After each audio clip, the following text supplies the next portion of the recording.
அரசியல் சதுரங்கம் நிகழ்ச்சிக்கு உங்களை வரவேற்கவும். விடுதலை சிறுத்தைகள் கட்சியின் புதிய ஒரு அரசியல் நிலைப்பாடு தாவேகா அரசுக்கு ஆதரவு என்ற நிலையிலிருந்து இப்பொழுது தாவேகாவின் கூட்டணி என்ற அறிவிப்பை நேற்று விசிக தலைவர் திருமாவளவன் நேற்று தமிழ் தேசிய எழுச்சி மாநாட்டு கள்ளக்குறிச்சியில் நடைபெற்ற போது அந்த உளுந்தூர்பேட்டை மாநாட்டில் அவர் அறிவித்திருக்கிறார்.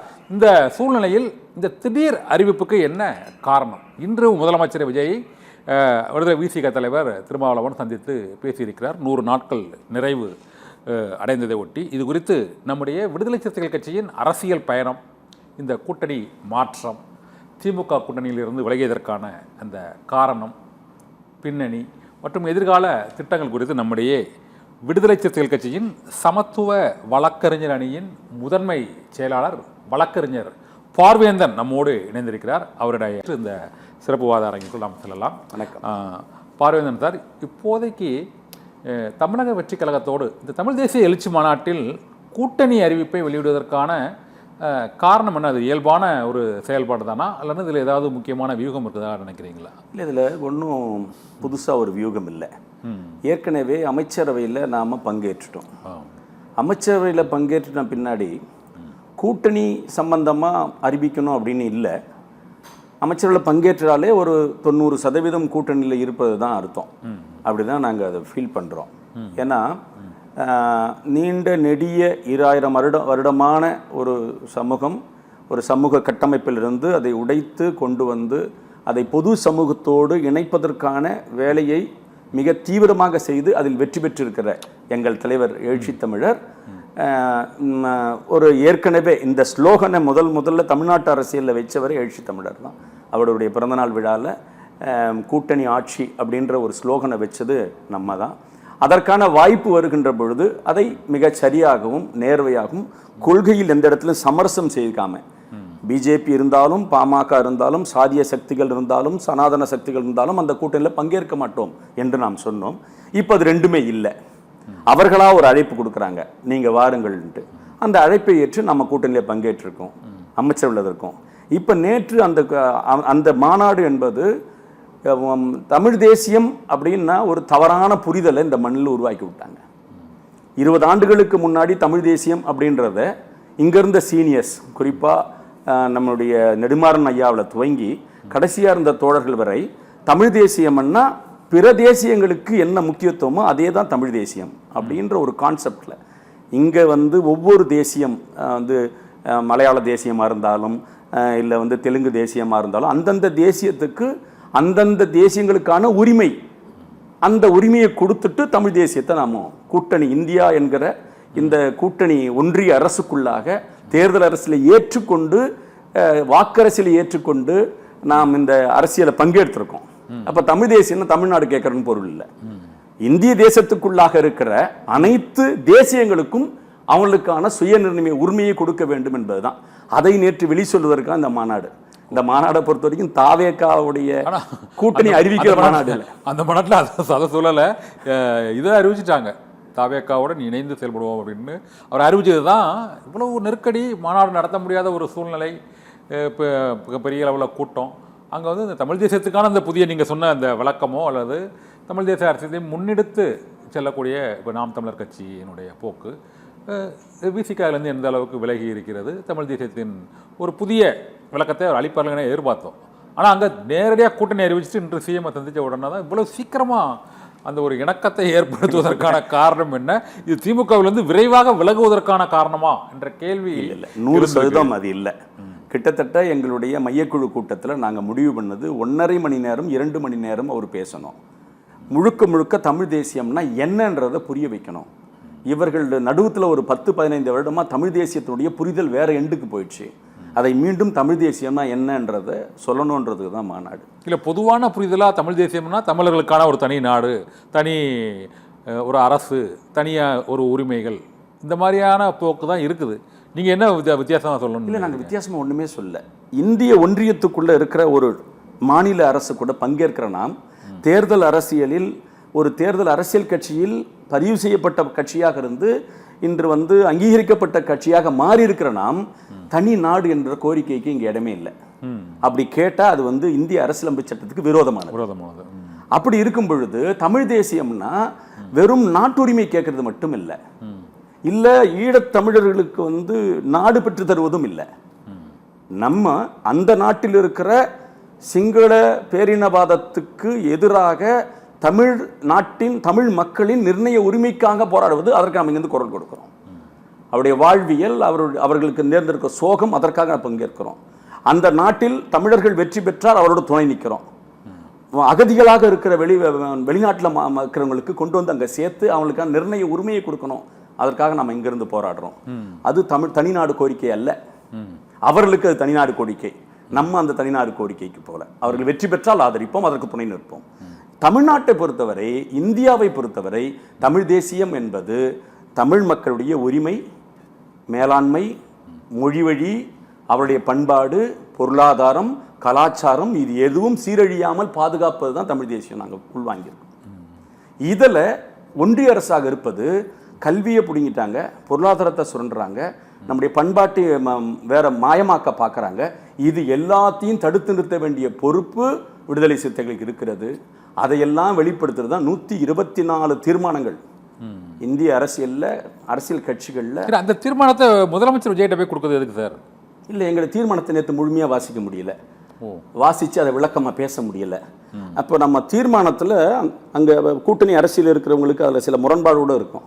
ஆனால் நம்ம அதை அப்படி மறைச்சிட முடியாது, தேவையானது மட்டும் கொண்டு போய் கொடுக்க முடியாது. ஒட்டுமொத்தமாக 124 தீர்மானத்தையும் கொண்டு போய் அவர் கையில் கொடுத்து, இதுதான் எங்கள் மாநாடு, இதுதான் எங்கள் கட்சி, எங்கள் கட்சியோட நிலைப்பாடு, இந்த நிலைப்பாட்டில் இருந்துக்கிட்டே தான் உங்களோட கூட்டணியில் இருக்கும், இந்த நிலைப்பாட்டில் சேர்ந்து தான் உங்களையும் சேர்த்து வர சொல்கிறோம் அப்படின்றது தான் நேற்று அங்கே மாநாடு. இன்னைக்கு கொண்டு போய் கொடுத்துட்டு அவருடைய நேற்று தலைவரால் அவரை நேரடியாக சந்தித்து, எப்பயுமே ஒரு தலைவர்கள் பரஸ்பரமாக வாழ்த்து சொல்கிற வாய்ப்பு இருக்கும், அப்படி வாழ்த்து சொல்கிற வாய்ப்பு இல்லை. அதனால் அவருடைய அழைப்பின் பேரில் இன்னைக்கு போய் மாநாட்டு தீர்மானங்களை கொடுத்து பரஸ்பரமாக வந்து பிறந்தநாள் வாழ்த்தில் பகிர்ந்துக்கிட்டு வந்தாங்க.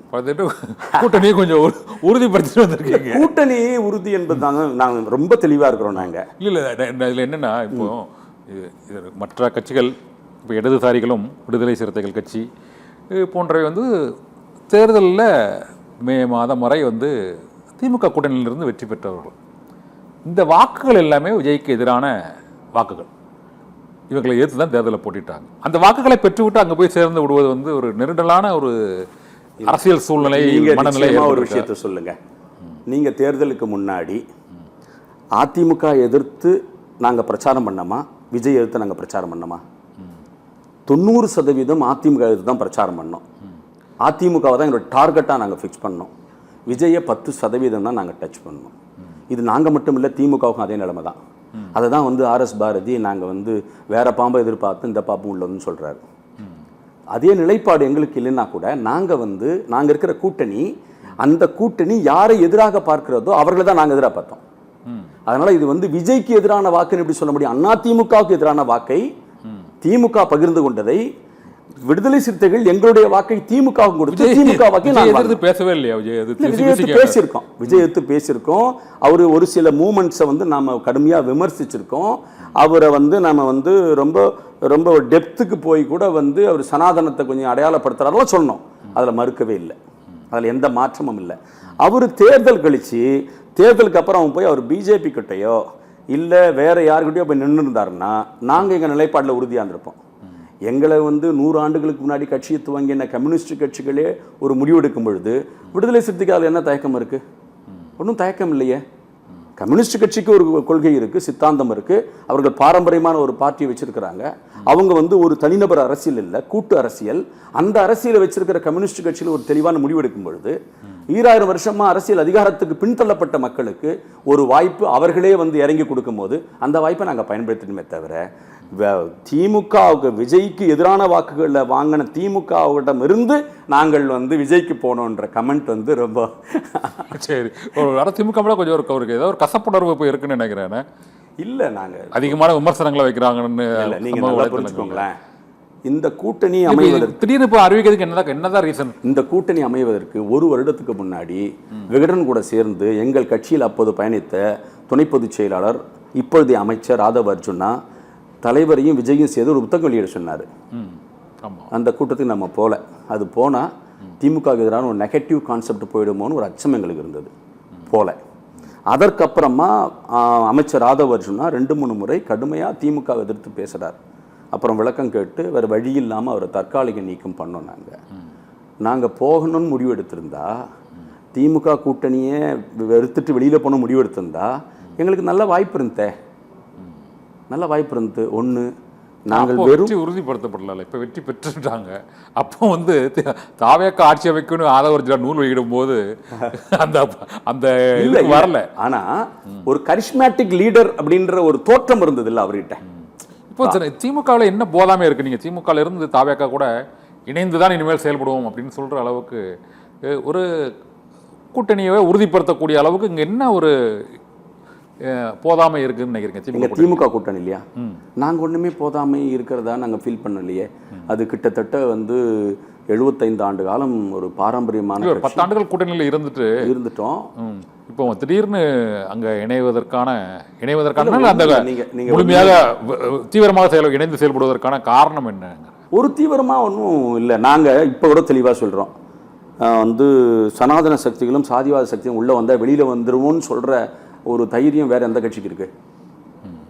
விஜய் வந்து தடம் மாறினா நாங்கள் வெளியில வருவோம்.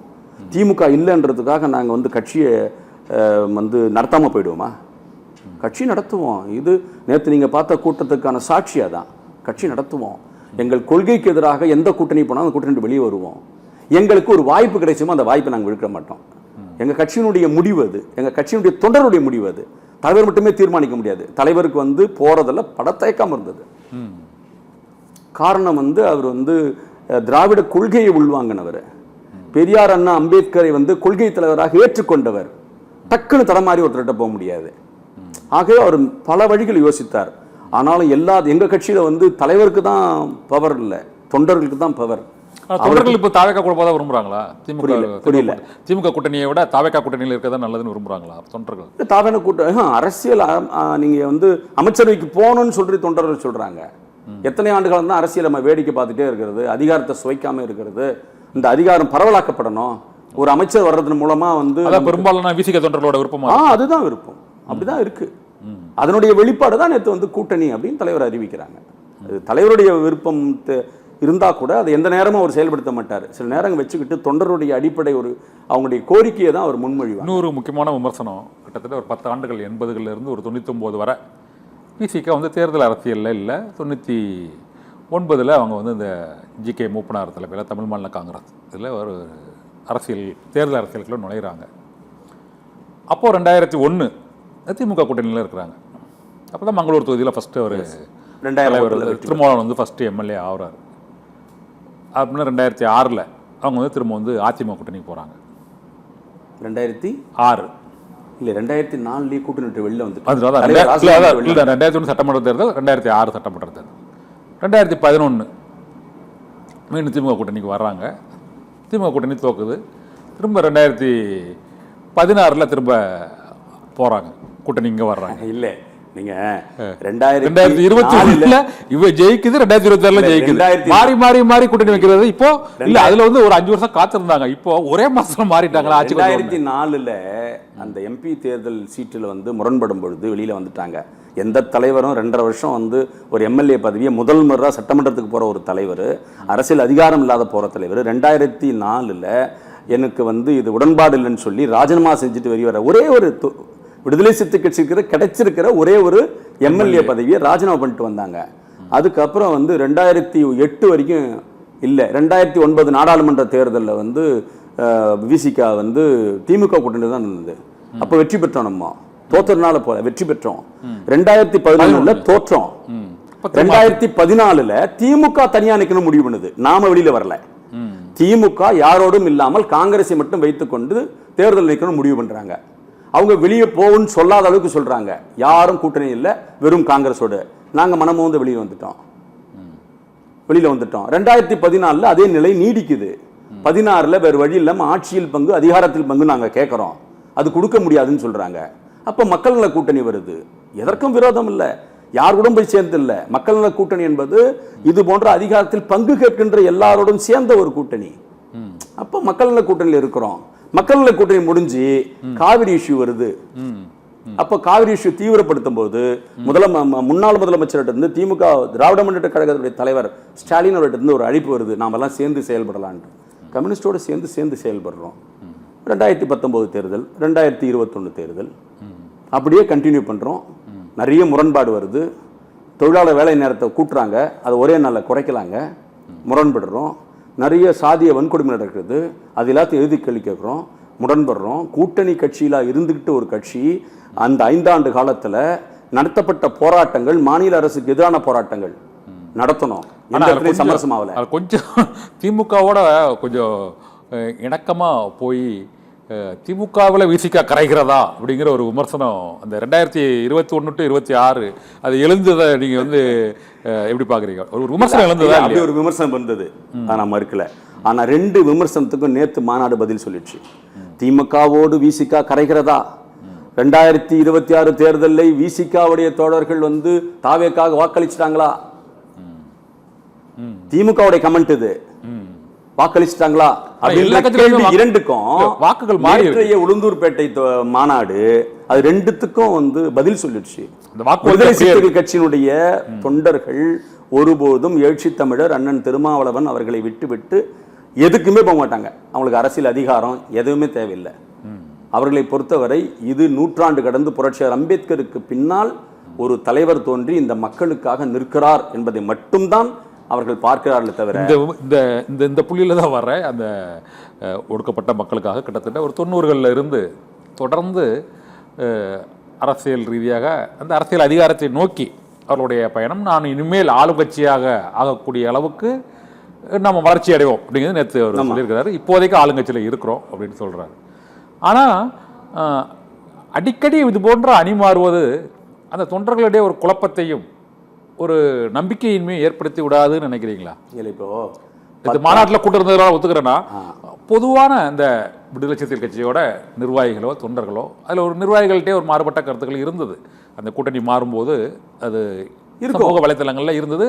கருத்துக்களை போட்டாங்க, திரும்ப அப்புறம் அவங்க வந்து அந்த கருத்துக்களை வாபஸ் பெற்றுக்கிட்டாங்க. இப்போ அதையெல்லாம் மறந்துட்டு ஒரு அணியில் இருக்கிறாங்க. இந்த குழப்பங்கள் இந்த விசிகா திமுக கூட்டணியில் தொடர்ந்து இருந்தால் இருக்கக்கூடிய அந்த ஒரு ஒரு நேர்மை திறம், ஒரு அறம் இப்போது வந்து கொஞ்சம் குறைஞ்சிருக்கோ அப்படின்னு ஒரு விமர்சனம் இருக்கு. இல்லை இல்லை இல்லை, அது நிச்சயமா இல்லை. நீங்கள் தமிழ்நாட்டு அரசியலில் வந்து நீங்கள் சொன்ன கம்யூனிஸ்ட் கட்சி மற்ற கட்சிகளை சொல்லப்பட்டாங்க, இடதுசாரிகளையும் விசிக்க தான் சொல்றாங்க. அந்த கம்யூனிஸ்ட் கட்சிகளை தவிர வந்து கூட்டணியில் திடீர்னு மாறாத ஒரே கட்சி விசிகா தான். ஒரு சின்ன எக்ஸாம்பிள் தான். இப்போ வந்து தாவேகா என்கிறது அந்த ஒரு இயக்கம் 108 சீட்டுகளோடு சுருங்காமல் இருந்திருந்து மெஜாரிட்டியாக வந்துட்டு இருந்தா இந்த சூழல் தமிழ்நாட்டு அரசியல் வந்திருக்குமா? வந்திருக்க வாய்ப்பில்லை.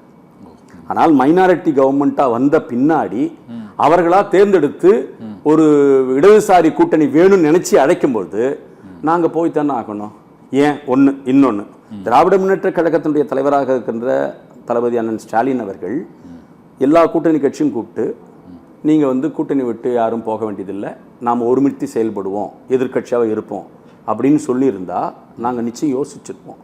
உங்கள் முடிவை நீங்கள் எடுத்துக்கலாம் அப்படின்னு சொன்ன பிறகு நாங்கள் எங்கள் தொண்டர்கள் முடிவு தான் நாங்கள் சேர்ந்தெடுக்க முடியும், மையக்குழு முடிவு தான் சேர்ந்தெடுக்க முடியும். தலைவரோட தனிப்பட்ட முடிவு நிச்சயமாக இல்லை. அவர் கொஞ்சம் ஆசோலேஷன்லேயே தான் இருந்தாங்க. ஆனால் தொண்டர்கள் மையக்குழு சேர்ந்து ஒரு முடிவு எடுத்த பின்னாடி வேறு வழியின்றி மையக்குழு முடிவுக்கு அவர் உடன்படுகிறார். அவ்வளோதான். இதில் விடுதலை சிறுத்தைகளை குறை சொல்லணுன்றதுக்காக எழுதுறவங்க எழுவலை எழுதினாலும் மக்கள் அதற்கு நல்ல பதிலடி கொடுத்துட்டாங்க. ஓகே. சரி, நிறைவாக ஒரு கேள்வி. இது விடுதலை விசிக தலைவரே, இது பொதுமக்கள் மத்தியிலிருந்து மற்ற கட்சிகள், அதாவது தாவேக்காவோடு சேர்ந்த காங்கிரஸ் கட்சியை பற்றியோ அல்லது இடதுசாரிகள் IUML இந்திய யூனியன் முஸ்லீம் லீக் கட்சி உள்ளிட்ட கட்சிகளை விட விசிக தான் அதிகமாக இதில் வந்து ஊடகங்கள்லையும் மற்றதுலையும் விமர்சிக்கப்படுகிறது. இந்த விடுதலை சிறுத்தைகள் கட்சி ஏன்னா ஒரு 10 ஆண்டுகள் அவர் ரொம்ப உணர்வு பூர்வமாக எங்களுக்கு கொள்கையை தான் முக்கியம், கூட்டணியோ ஆட்சியோ முக்கியம் இல்லை என்று பேசி இந்த 10 ஆண்டுகள் வந்து ஒரு சிந்தனை போக்க உருவாக்கிட்டு இடதுசாரிகள் அதை நாங்கள் வெளியில் இருந்து ஆதரவு அப்படின்னு அவங்க தவிர்த்துட்டாங்க. விசிக அடுத்தடுத்த கட்டத்துக்கு போய்கிட்டே இருக்குது. முதல்ல விஜயகாந்தை முதலமைச்சராக்குவோம் என்று 2016, 2026 விஜயை முதலமைச்சராக்கி விட்டு அங்கே இணைந்திருக்கிறார்கள். இது அரசியல் ரீதியாக விசிகாவை அடுத்த கட்டத்துக்கு அழைத்து செல்லும் அப்படிங்க நீங்க நம்புறீங்களா? 100% நம்புறோம். அரசியல் அடுத்த கட்டத்துக்கு முழுமையா தொண்டர்கள் அதை ஏத்துக்கிட்டாங்களா? 100% தொண்டர்கள் ஏத்துக்கிட்டாங்க. 100% தொண்டர்கள் ஏத்துக்கிட்டாங்க. இந்த வாக்குகள் அப்படியே விஜய் கட்சிக்கு கரைஞ்சிரும் நினைக்கலையா? அதிமுக வாக்குகள் போல விசிகாவின் வாக்குகளும் அது திரைப்பட ரசிகர்களாக விஜய்க்கு 10 ஆண்டு காலம் நினைக்கலையா? இல்ல 10 ஆண்டு காலம் திமுக இருக்கும் பொழுது எந்த தொண்டரும் போய் கரைஞ்சில்ல. ஒரு சில அதிகாரத்துக்கு வந்தவங்க வேணா அது அவங்க அது அவங்களுடைய லாபத்துக்காக போயிருக்கலாமே தவிர விசிகா ஓட்டை கரைக்கவே முடியாது. இன்னும் கூடிக்கிட்டே இருக்கும். நேற்று நீங்கள் வந்ததை பார்த்தீங்கன்னா அந்த ஜென்சி எல்லாரும் அந்த பக்கம் ரசிகர் மன்றம் பக்கம் போயிட்டாங்கன்னு சொன்னாங்க. ரசிகர்கள் கூட போயிட்டாங்கன்னு நினைச்சாங்க. அப்படி நேற்று அந்த நிலையை மாறியாச்சு. இன்னொன்று நேற்று அந்த கூட்டத்தில் முக்கியமாக அவர் பேசாததுக்கு காரணம் இந்த கரூரில் ஒரு வேவ் மாதிரியே ஒரு வேவ் கிரியேட் ஆயிடுச்சு. மேடையிலேருந்து பார்த்த எங்களுக்கு தான் தெரியும். ஒரு வேவ் கிரியேட் இன்னும் 10 நிமிஷம் 15 நிமிஷம் போயிடணும்னா மிகப்பெரிய சஃபகேஷன் ஏற்பட்டு ரொம்ப ஒரு சிக்கலில் போய் முடிஞ்சிட்டு இருக்கோம். அதனால ஒரு மாநாட்டை அரேஞ்ச் பண்ண முடியலையா? இல்லை முடியாதுங்க. நீங்கள் 3 லட்சம் பேர் 4 லட்சம் பேர் கூடுற இடத்துல நீங்கள் எல்லா கட்சியும் நடத்துகிறாங்களா? அது நீங்கள் பெய்டு நபர்களுக்கும் அன்பெய்டு நபர்களுக்கும் வித்தியாசம் இருக்குது. நீங்கள் காசு கொடுத்து சேலை கொடுத்து பட்டு சேலை கொடுத்து கொண்டு சேரில் சாப்பாடு வாங்கி கொடுத்து சேரில் உட்கார வைக்கிறவங்களுக்கும் சேரில் எல்லா இடத்துலையும் தண்ணி பாட்டிலு பிஸ்கெட்லாம் வைக்கிறவங்களுக்கும் தானாக திரண்டு தன்னுடைய பொருளாதாரத்தை இழந்து ஓடி வந்து நிற்கிறவனுக்கும் வித்தியாசம் இருக்குது. அவனை மொத்தம் தலைவரை தான் பார்க்கணும். தலைவர் வரைக்கும் அமைதியாக இருக்கிற கூட்டம் தலைவர் வந்தோன்னா எமர்ஜ் ஆகுது. ஏன் அது தலைவர் வரைக்கும் அமைதியாக இருக்க கூட்டம் 1 லட்சம் பேர்லாம் அப்படியே இருக்கான். தலைவர் மேடையில் நின்று எமர்ஜ் ஆகுது. அவனையும் கட்டுப்படுத்த முடியாத ஒரு மகிழ்ச்சி உந்துதல் அவங்ககிட்ட அவன் ஒரு எம்ஜிஆருக்கு பின்னாடி அந்த கரிஷ்மேட்டிக் லீடரிசம் எங்கள் தலைவர்கிட்ட தான் இருக்குது. அதனால் அப்படியே ஒரு சூழல் வந்துருச்சு. ஓகே. இல்லை நான் கேட்ட கேள்விக்கு பதில் அந்த அந்த வளர்ச்சியை நோக்கி போகுங்கிறீங்களா? 100% வளர்ச்சி நோக்கி. தாவேக்கா கூட இணைஞ்சாலும் திமுக இருக்கும்போது என்ன கமெண்ட் இருந்தோ அதே கமெண்ட் தான் தாவேக்கா கூட வரும். ஆனால் தாவேக்காவோடு விடுதலை சிறுத்தைகள் கரைந்து விட மாட்டார்கள் என்பதை 100% விடுதலை சிறுத்தை கட்சி முன்னணி பொறுப்பால் நம்புகிறோம். ஓகே, நன்றி பார்வேந்தன் சார். இந்த புதிய அரசியல் வியூகம் தொடர்பாக பல்வேறு கருத்துக்களையும் தொண்டர்களின் உணர்வுகளையும் எங்களோடு பயந்து கொண்டமைக்கு மிக்க நன்றி. அரசியல் சதர்க்கம் நிகழ்ச்சியில் மற்றொரு ஆளுமையோடு சந்திக்கலாம். நன்றி.